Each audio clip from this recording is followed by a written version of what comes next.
सोलापूरकरांची तब्बल 60 वर्षांची प्रतीक्षा संपत मुख्यमंत्री देवेंद्र फडणवीस यांच्या नेतृत्वाखालील मंत्रिमंडळाने मंगळवारी सोलापूरकरांना शासकीय अभियांत्रिकी महाविद्यालयाची भेट दिली.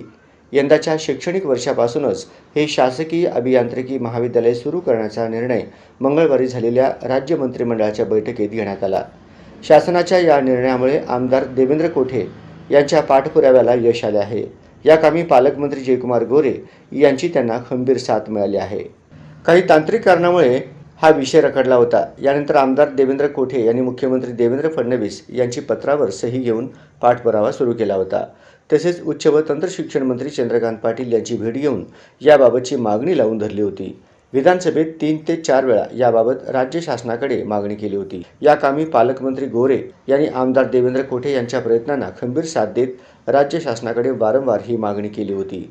मार्च महिन्यात झालेल्या अधिवेशनात मुख्यमंत्री देवेंद्र फडणवीस यांनी सोलापूरला शासकीय अभियांत्रिकी महाविद्यालय सुरू करण्याबाबत निवेदन केल्यानंतर प्रशासकीय पातळीवरील हालचाली वेगाने झाल्या आणि मंगळवारी याबाबतचा मंत्रिमंडळ निर्णय झाला.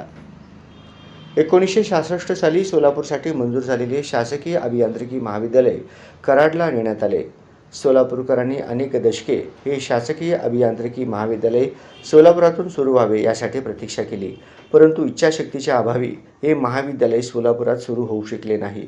कामगारांचे शहर असलेल्या सोलापुरात श्रमिकांच्या मुलांना शासनाच्या माध्यमातून तंत्र शिक्षणाची सोय होती, परंतु अभियांत्रिकी शिक्षण मिळण्यास अडचण होती. अभियांत्रिकी शिक्षणासाठी वारेमाप खर्च करून मुलांना परगावी पाठवावे लागत होते. अनेक मुलांना पैशांअभावी शिक्षण सोडण्याचीही वेळ येत होती.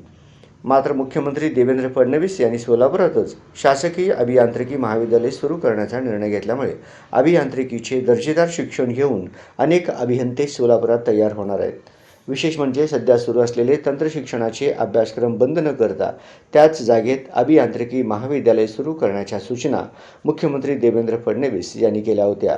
मुख्यमंत्री फडणवीस यांनी सोलापूरकरांना दिलेल्या या भेटीमुळे गोरगरीब कष्टकऱ्यांच्या अनेक पिढ्यांचे कल्याण करणारा हा निर्णय ठरणार आहे, अशी प्रतिक्रिया विद्यार्थी आणि पालक वर्गातून उमटत आहे.